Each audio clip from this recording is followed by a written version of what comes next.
All right, welcome to And Also Season 2, episode, we just had to look it up, 9.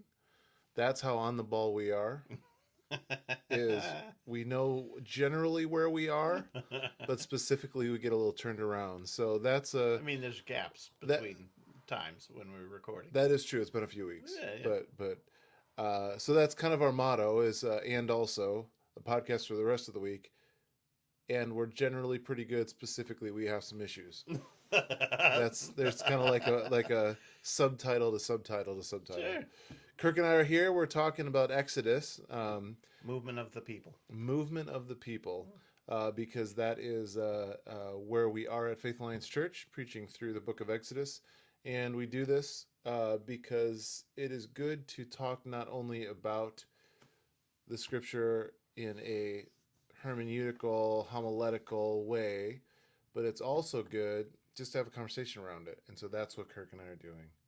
Having a conversation around the same text that I preached a couple days ago, which is on Exodus 16 and 17 on the grumbling of the Israelites.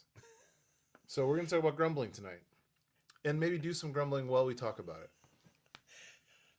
So, what is grumbling? Grumbling. Well, what were you going to say first? That's I just important. Like if you have not listened to any episodes until now, you have had it summarized. That was good. That's everything. If you've missed season 1, you are now caught up. That's all I need. Yeah, that's it. Wow. Grumbling. Are you? Should we practice grumbling? Should we? Does anyone really need practice grumbling? I sure don't. That's for sure. I mean, or should we talk about what we grumbling looked it up? does? So Etymology Online says to murmur in a low voice. That's very specific. Yeah. So for all of you out there with low voices, maybe speak up just now and.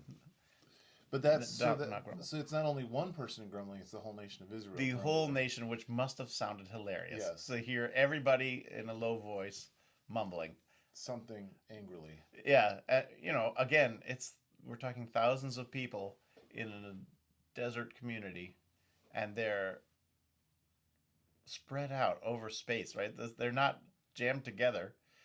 They're spread out enough to that the grumbling was audible to Moses and Aaron, and I'm sure it was one of those things where they're walking down the aisles between tents, and they just feel people staring and you can just hear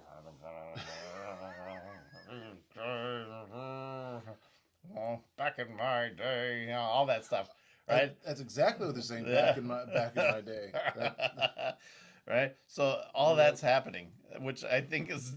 And I'm sure that Moses and Aaron look over their shoulder, and it stops. And then people go about their business. Yeah, they just keep doing stuff, and then that's how I picture it. The classical Bible illustrators never drew that, which is disappointing. There's not like a Rembrandt picture of a painting of the people grumbling, people grumbling, and Moses and Aaron looking confused and concerned. That would have been great. Oh well. That's for the next generation of painters. So we get to the grumbling. There's grumbling happening. I like that they specify when and where the grumbling is happening. That is also really great. It's not just anywhere. It's out from Elim and came to the desert of Sin, which is between Elim and Sinai. So very specifically, they are there. Where and when? You're right. On the 15th day of the second month, and why not minutes, right? This didn't have clocks yet, but they this write is down. When it happened. This is when and where they are grumbling. The whole community was grumbling. Everybody has had it up to here, but that's just great. I love. And maybe it's just the way I read it, but I love the drama of that's involved in the grumbling, and that it's not like the Israelites have not experienced drama. This is what's so funny to me, is that they've just gone through what would feel like a pretty traumatic episode, the plagues. Now they've escaped all that, but they still had to go through it. The plagues, the crossing the Red Sea, They come out of it. They have their celebration, and now 2 weeks, 15 days in the second month, on the 15th day of the second month, I guess, after they had departed. So a month and a half then, since they had departed. So they experience all this trauma and drama, and then a month and a half in, they launch into this. Would we that have died? I mean, just it's like this. I just like that. It's such a dramatic monologue. Like, you have to have one hand, the back of the hand on the forehead, and the other hand waving. I have the vapors. Would we that have died? Because surely, then they fantasize about what they had. Then surely you, the Lord, has brought us into this wilderness to kill this whole assembly with hunger. I mean, it's like a child saying, like, walking into the kitchen, being like, "I'm starving. You never give me anything. I never get anything I want." I mean, that's like, you would think that there'd be a little bit more. I mean, I guess obviously not, but a little bit more decorum about it, because they're like, "I've seen God do this and this and this and this. I think he'll probably feed me." But they're like, That was last month. That. which again, honestly, is kind of like, I love the honesty. Honestly, I love the honesty. I appreciate the honesty of the scriptures, that, right, so it's not this highfalutin Israelites are righteous and holy, and they're like, we've seen the Lord take us out, and so now we will sit here and wait for him to provide. They're like every other human alive. It's like, yesterday God did this amazing thing, and today I'm like, I'm hungry. Obviously he's trying to kill me. Like, so when you go back to prior to the Exodus itself, right? Mm-hmm. Prior to being released, was the command, pack up all your food? It was get roast yeah, everything over fire, dress like you're getting ready to go, be ready to go, right, and now we leave. So it wasn't, and also I packed a week's worth of food. it's true. They had to have probably brought sheep and goats and whatever along with them. I would imagine. Right, that which just the dust cloud from all that, it must have been amazing. Yeah. You can picture the thousands of that. But yeah, just imagine they get this whole troop schlepping through the desert. First of all, through the end of the sea, right, the Red Sea, march through that, and then into the open wilderness, right, as it's known there. And then now they're parked outside Mount Sinai and bored and hungry. They get the munchies, and there's nothing. The fridge is empty, and the complaining and the whining has begun. Yeah, and that's everyone's sick of lamb. Everyone's sick of goat. Not eating another bite. There's nothing left, and that's it. So now, God, I want to know who it was that spoke up, because it just says the Israelites, and they couldn't have possibly said this in unison. But imagining that is also beautiful. That is wonderful. Yeah. But yeah, synchronized grumbling. We are hungry. Somebody representing the Israelites had to say something specific, like, "It's not me, Moses, but I'm letting you know." Just saying on their behalf. Right. They sent me up here. Obviously, I'm fine, but yeah, because this person goes unnamed, whoever it is. Right. The Israelites, all of them, and then they speak this to Moses. God brought us out here to die, and the next verse is not Moses went to God and prayed. No, immediately God's listening and says, "I will rain down bread from heaven. I will bury you people in bread. Right? I will rain down bread from heaven for you. Go out each day and gather enough for the day." Right? That's it. Whatever you need, get that much. Right. And it's only for that day. Right. So if you're going to eat a lot, cool. Go ahead. But yeah, just for that day. And I just think that's so funny that immediately God's like, really cool. And like, again, we mentioned this before we started recording, and I did mention it on Sunday about the quail coming out of your nose. I don't know how that's not just hilarious. Like, to me, that's just the funniest thing that God would say. quail is going to come out of your nostrils. That like you're going to eat so much of it. So you can tell he's like an exasperated father who's Oh yeah. like, hey, like obviously I brought you out here. I'm going to provide for you. You want quail? That's just fine with me. But it's even like I hear that tone. And again, I could just be reading into it myself in the way I'm reading it. But it's just that verse 4 in chapter 16. The Lord said to Moses, "This is what you mentioned. Behold, I'm about to rain bread from heaven for you." Now, there's this like again, this might just be the way I'm reading it, but this idea of just like, yeah, I'm going to bury you in it. Like I said, I'd provide. I'm absolutely going to do it, and we see His grace in that.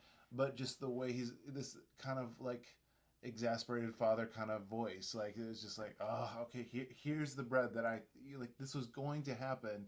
You didn't need to blame me for wanting to kill you.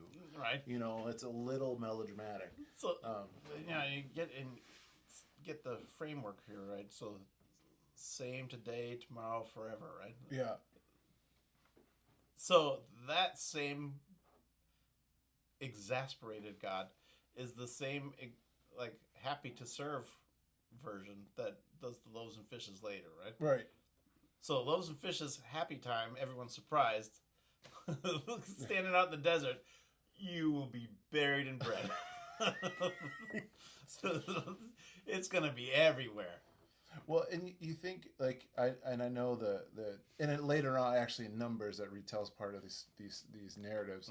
God sends a plague in response, and after reading this, and I'm not defending kind of the Old Testament angry God view. However, after reading this and really looking at the way the Israelites are grumbling, I'm kind of like, no, I get it. Yeah. Like, Oh yeah. Like God has done everything to free these people and is doing everything to continually provide for them as they go, and they just can't understand how much He's done. He's like, listen, I have done everything. How free do you need to be? That is an excellent question. How free do you need to be before you stop grumbling? And the answer is, I guess, never free enough. All right. Until God's like, all right, fine. You just I'm gonna send you a plague. I'm not like I don't even know what else. Like God's like, I don't even know what else to do. Even Moses is like, can you just like kill him? Because like you know. I mean, like, so you can see just the frustration, but in the middle of that, you know, at least in this portion, that God is good enough to bury them in bread. Well, you know, you figure it's the coating, right? It's you get. Imagine waking up to that every day. The coating on everything of bread type stuff. It mentions later that it looks like frost, which I think is fascinating. Yeah. Because first of all, did they have frost in Egypt that they knew what that looked like? That's amazing to me. I mean, they must have had something to be able to compare because, I mean, it is an ancient text. Yeah. Who saw frost? Somebody went somewhere cold and stumbled into frost. But it says look like frost. So that means every day you're going out and scraping the plants, shaking off the roof of your tent. I mean, where did you collect it all? That's amazing. And secondly, if it's on the ground, right? Say, you know, it says it was like dew and then turned to frost. So it's on the ground. How do you get the dirt out of it when you're making bread from this substance? Then did you have to grind it? Can you just knead it? How did that work? I forget if it's here somewhere else. I think they had to grind it. I don't know about kneading it, but that's how it was made into the bread like. Grind it into a doughy substance? I think so. I'm not 100%, but on the means for forming manna, but I want to say that at some point there's some instruction how that happens, but how to prepare it. But not here. I'm sure. Yeah, get the recipe book for manna. Yeah. Have you know what I did? I don't know if you're a Keith Green fan, but banana bread. Yes. So I went back and listened to that song. That we want to go back to Egypt, which is such a great song. It's a perfect summary of this. Yeah. And I thought for a hot moment, I'm like, I really want to play this on a Sunday morning, but I couldn't fit it. But it was wonderful just to listen to it in preparation, you know, because Keith Green is such remember hearing that as a kid. Oh, really? On repeat. Yeah, sure. Sure. But yeah, that does kind of fit this. I mean, that fits this exactly. Yeah. Well, so, you know, I'm interested. I'm very I would say fascinated is a strong word, but I think I can land with fascinated on two things. One, the length to which the Israelites fantasize this life that they had in Egypt. That they come, and we I think what it fascinates me is because we are so good at creating delusions about the past Oh yeah. in our lives. So I love the fact again that they point right to the fact that they are way off. So I'm fascinated by that. But then too, I am fascinated by the fact that God actually provides for them. Like in the middle, they don't they don't even relent in their grumbling. They don't receive the bread, and they're like, oh, Yeah, there's not a like second song of thanks. right, right, They're just we like, or oh, finally the bread. right, or we were wrong, and so now we get it. In fact, the only way it evolves into is the water. Now, Which is another great yeah, illustration. they I love move it. into quarreling with Moses, Hmm.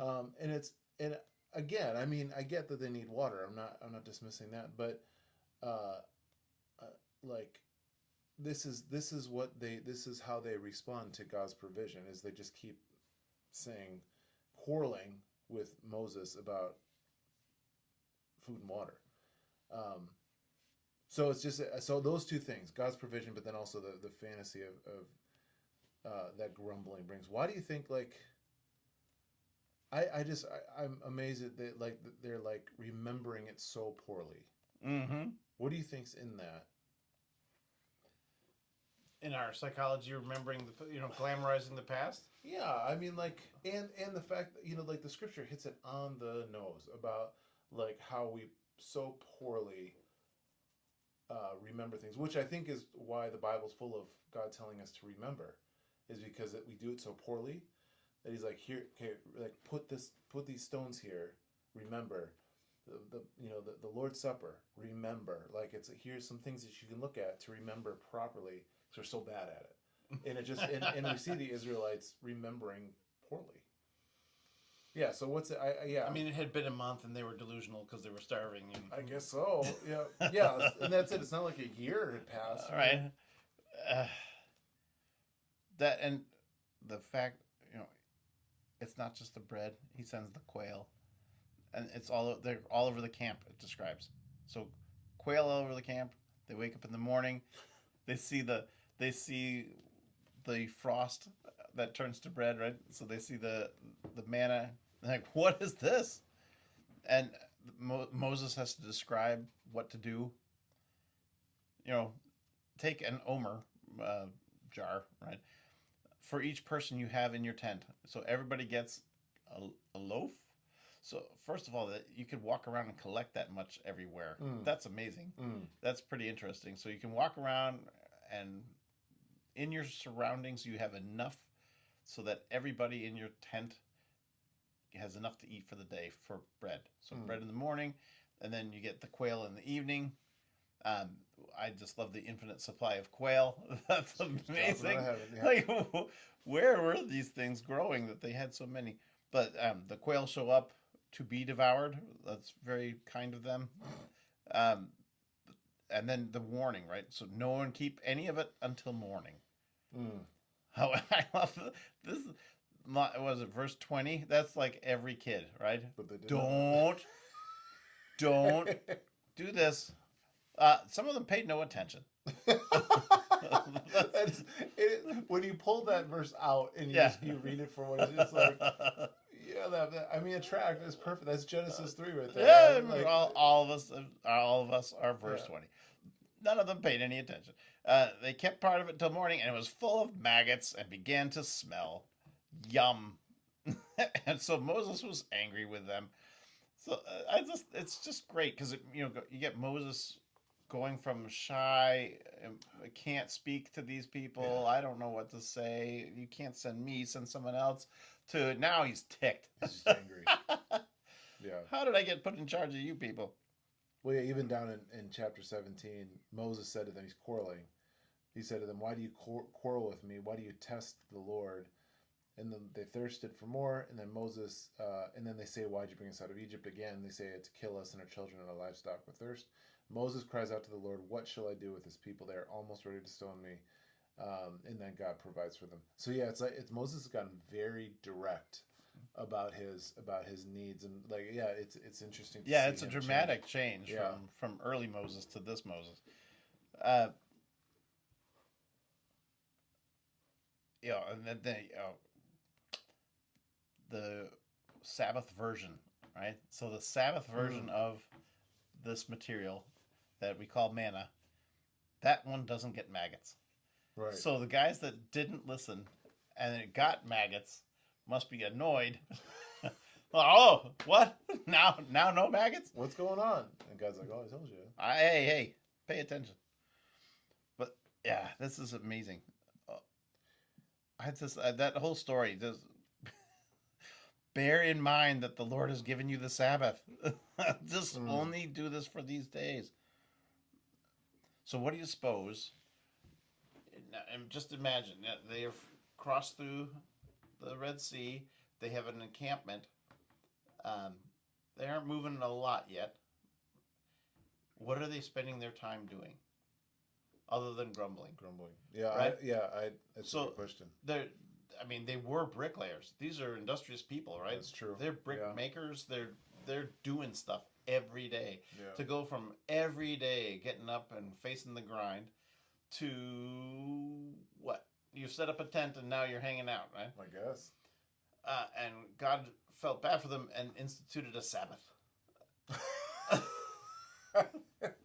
I just like that part because here's people.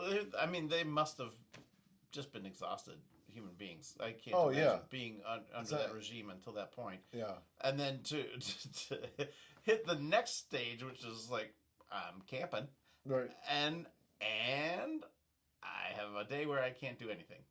What is that?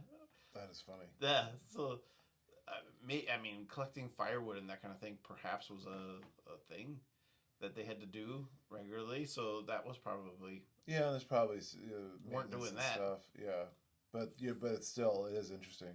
Feeding the livestock and taking care of that. Yeah. But then after that, what else? They're not shining the silver. Well, they did have gold that they got to carry with them, right? That's true. Perhaps they were dusting that, except not on the Sabbath. I don't know what else they're doing at this point. I don't know. It is. I mean, maybe honestly, that I like that even more because, Sabbath is to communicate that God is the one who finishes our work, right? That's the point, is that we are to remember that God is the one that finishes our work. He's the ultimate provider.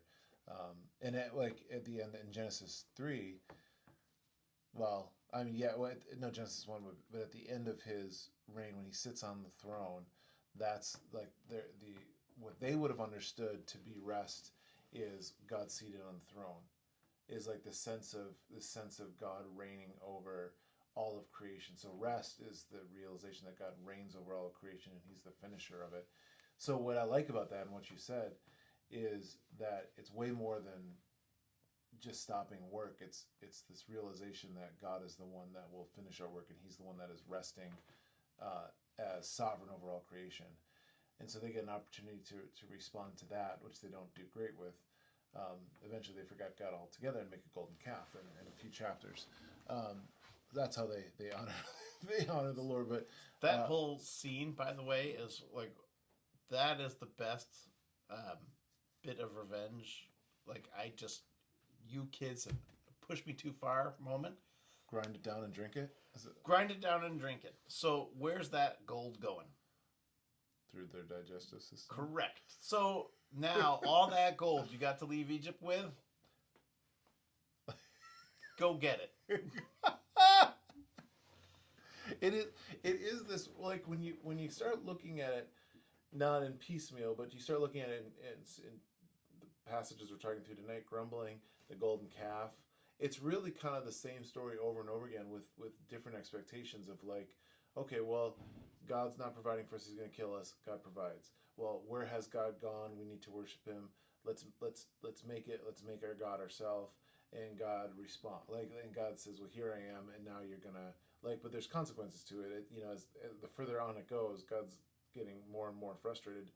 And I mean, I can kill them all and make them all from you, Moses. Right. That moment, and Moses is like, whoa, whoa, whoa, whoa, whoa. That's too many kids. And you're like, I get it, like, you know. But yeah, it's over and over again, this same interaction, and it's really cool. I mean, not that drinking ground down gold is comical. However, there's a comedy, I think, in this, in our passage tonight. There's a comedy in the fact that Moses goes up Mount Sinai, disappears. They're like, what should we do? And He's Aaron, been gone 20 minutes. Right. We should start, we should really start figuring out who to worship here, and they make a golden calf. And it's this maybe it's a little bit of a dark comedy, but it's still like this comedy of them trying to figure out. And if you look at the rest of the Old Testament and the New Testament, honestly, the desert wandering Exodus is pointed back to more and more often, or not more and more often, but more often than most of their stories, as the place where God interacted with his people. But the way in which God interacts with his people, the way in which people interact with God, is really like warped. But it's the place that people look to in memory, and I think an appropriate way to remember, as this is where God met his people and led them. So it's weird when you're in it and you're like, man, these people are dense, and God is angry. Like it's. So if you back that story way up, right? So you go back to Joseph. Mm-hmm. So with Joseph, you get entering Egypt in the first place as the sole food provider for the region. Yeah. And through Joseph and his visions, God builds up Egypt and enriches it through Joseph. Mm-hmm. And then now his offspring are set off to the side, or not just his, but all the brothers, right? Offspring are set off to the side. At some point, they go from most favored nation to brick makers, right? So somewhere in that span of time, the line gets crossed there. I don't know if it was initially voluntary or what happened. We could do something around here. We could make bricks. You're brick makers from now on. I don't know how that occurred, but somewhere along the line that happens. And that life is regimented. You're told what to do. You're told when to eat, when to take break, all that stuff. And now you're on your own out in the wilderness. So you've gotten this huge nation of people over 430 years, right? So 430 years, that's a long time to make a lot of people ready to go. They don't know much about the God who brought Joseph to Egypt in the first place. Short of whatever stories are being passed along, they don't. You're right, they don't. So they do know about Joseph because they are deliberate in bringing his bones out with them. That's true. Right? So that understanding of the ancestors is there. But understanding who God was for Joseph, or remembering even that Joseph was happy despite the scenario that he was brought in from or for, that he knew and he trusted God, and he knew things were going to work out even though it was dark for a while. That was gone. They just were looking for day to day. What's now? What's next? What are we doing?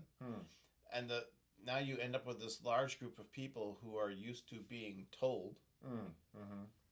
Today we're making these bricks, and you're gathering your own straw, and your meal is now, right? Maybe meals were provided. I don't know. Probably, maybe not. Maybe just lunch or breakfast or who knows what. Because they talk about food pots, and there weren't a lot of. It wasn't like mountains of food. It was meager amounts. Who knows? We don't know. We don't know for sure, right? But, So some. So there was some. Food, there was some food, enough to survive, and apparently some of the best in the world at the time, right? Yeah. Right. So the best grains in the world are being grown in this area. Oh yeah, I see. Right. Yeah, so okay. So now they're out in the desert, and they're out of stuff. And what do we do? I don't know. What used to work, and so you have to clear the minds, right? The Mm. mindset, and that's when I look at this time, this Mm. desert time, as I see. like it's a Mm. societal adjustment, Yeah. a large societal Yeah. adjustment, where you were told to worship these idols Right. before now. You were told to get up and do this thing now. Um, you want regimentation? Let me introduce you to Leviticus, right? So that's, we've got people for you, but it, it's interesting I like that. right? So that Yeah. you have people used to um, that kind of badgering every day to be set free. Awesome. Oh, what do we do now, right? So, Right. and now facing nationhood, Yeah. Mm. right? That's interesting. They had, I don't even think that was in the plan, right? They just were we'll go out and worship. That's right. Yeah, that's right. We're gonna get out of here. We made it out of here. That's an interesting take on it. It also provides a little bit of empathy too. Instead of just laughing at the Israelites, you're like, oh, like not not just in their lifetime, but generations, 430 years. This is what they knew. This is all they knew. This is all they knew. Their routine, and you're even just the thought of like going from. I thought a lot about the idea of going from the power of Pharaoh unto the power of God, and how much that would be a shift. But even the idea of the politics in the right sense of the word, of not being a nation to being a nation, and that, like, you're right, that's a so you can so two things. One, you really see the struggle happen as they're trying, even in this, when they're grumbling. So I'm reframing a little bit of the grumbling. It's still funny, but after what you said, I'm reframing a little bit of the grumbling into being like, they're just trying to figure it out to a degree, but then two, it speaks to the idea of God, having to take time to shift their thinking and way of, and that being, time is a full generation. Right. You're right. Yeah. So it's all of you Yeah. who had known Egypt. Yeah. None of you will enter the new land. Right. And that's interesting. You had to purge all of that. Yeah. The fact also that, here's this. They were neighbors, right? Living in the same country as other Egyptians, working under all these Egyptians. So you went from the servants of, enslaved to now that entire nation, which God had built up through Joseph, had now been taken down through Moses. Like every part of it, every piece of it, knocked back down to the point where they are not a threat. And now they can sit out in the desert for a month and a half to grumble, right? That's the freedom that they got. Yeah. You are free to express in other ways, but in what ways, right? Right. And so that's where you end up at this point. That's really interesting. Grumbling point, right? That they're free. That they're free to grumble. They're free to grumble, and God is like, "This is what you did with your freedom." Yeah. Okay. Man, that is good. That's a reason number 375 why I should always talk to you before preaching a sermon. Oh. But that's good. Well, and that'll round us out, because we're gonna have to cut this for time's sake. But what I want to say at the end to that point is, one thing I thought of after in the last couple of days as I was thinking about this passage and then recording, it's like the whole thing is filled with the Israelites are trying to solve a problem. Like, they have a problem, they're hungry, they're trying to solve a problem. They're doing it poorly, but they're still trying to solve a problem. They take it to Moses, but they're grumbling about it. And God sits there and says, I will be the solution to your problem. And they're like, yeah. But now we have this problem. And so we're trying to solve a problem through grumbling. And then God says, well, I'll be the solution to your problem. So I think I like the mercy of God in that God says, I will continue to be the solution to your problem, even though you bring grumbling. However, to what you're saying, I'm tying these two things together to what you're saying, it's like it's not just a one and done. It's a generation of having to learn in this new landscape in this new in this this not only real landscape but also this societal landscape that they're living in. They're having to figure it out, and it's taking them a long time. So this is just really the beginning. Part of it too, and I hate to keep dragging this on, but I'm sorry, that they had witnessed the Egyptians' adherence to other gods, multiple gods. What real value did any of those gods provide? Was it just political? So the fact that they grumbled to Moses, we have nothing to eat, not we trust God who just did all these miraculous things. Huh. Because to them, the religions were hollow. Right. Even Pharaoh, who is godlike in the culture, rings hollow at the end when every bit of his power is wiped away. Squashed, yeah. So I think their perspective, that generation's perspective on deity and deity's power was diminished, right? Yeah. And the fact that they end up at the golden calf, and Aaron goes along with it, which is worse. But the fact that they end up at the golden calf is because what's the difference, right? Maybe that's a super interesting take on it, because then what happens over a generation is as this new generation is literally coming up raised with up under God among them, right? And how does that change that? That would be an interesting study through the book of Exodus, to find all the places where they reject God, not and to be clear, rejecting God is rejecting God. However, there is a sense of like, this is all they knew. And again, I'll point back to the mercy of God, to be like, this is all they knew, and God still was good to provide. Like, he was still merciful in his provision. But man, they couldn't get it through their heads, and partially because maybe that's you're right. That's what they 430 years of knowing of the routines of God, of other nation. I mean, it changes. Actually, that's an interesting conversation.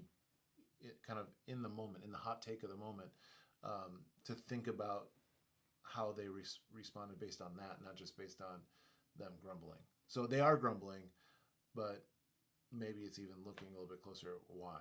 Yeah.